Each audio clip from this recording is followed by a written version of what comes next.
C'est quoi l'amour? J'espérais que vous alliez me le dire. Il fallait bien que j'évoque enfin un film avec la reine des comédies romantiques, Meg Ryan. Oh, elle est mignonne. Un peu plate devant, mais du moment que ça tient dans la main.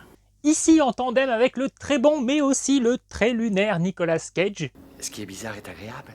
La Cité des Anges est un remake très libre du film Les Ailes du Désir, film franco-allemand en noir et blanc de 1987 réalisé par Wim Wenders, que je vais également vous conseiller parce que dans un autre registre, il est très bon. Comme preuve, c'est un peu léger. La Cité des Anges, un remake souvent conspué par les fans de l'original, Je refuse de le concevoir! qui met de côté la philosophie métaphysique pour se concentrer sur la romance. Non seulement ça n'est pas professionnel, mais c'est extrêmement gênant vis-à-vis de mon équipe. Mais il n'empêche que je vais quand même vous le recommander.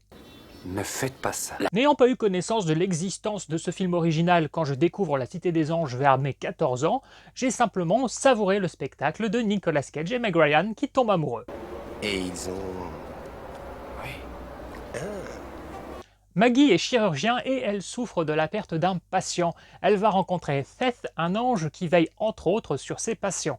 Oui, aujourd'hui, je n'ai tué personne. Sous le charme de Maggie, on le comprend, Seth va devoir choisir entre l'immortalité ou une vie humaine remplie de petits bonheurs quotidiens mais aussi de grandes souffrances. Je n'arrive pas à comprendre le Dieu qui nous a permis de nous rencontrer si nous ne pouvons jamais nous aimer. Un film qui oscille principalement entre romance et drame, mais qui sait aussi disséminer ici et là des petits moments d'humour bien sentis. Tous les mecs qu'on rencontre sont soit mariés, soit gynéco. Ne sois jamais avec un homme qui en sait plus sur ton vagin que toi. Et puis surtout, il y a ce final qui met quand même pas mal la boule à la gorge. Je sais pas ce qui me prend, c'est rien, ça doit être une poussière. Peut-être parce que l'émotion devient tellement intense que le corps n'arrive plus à la contenir. L'esprit et les sentiments deviennent trop puissants et votre corps pleure. Non, je pleure pas, je transpire des yeux.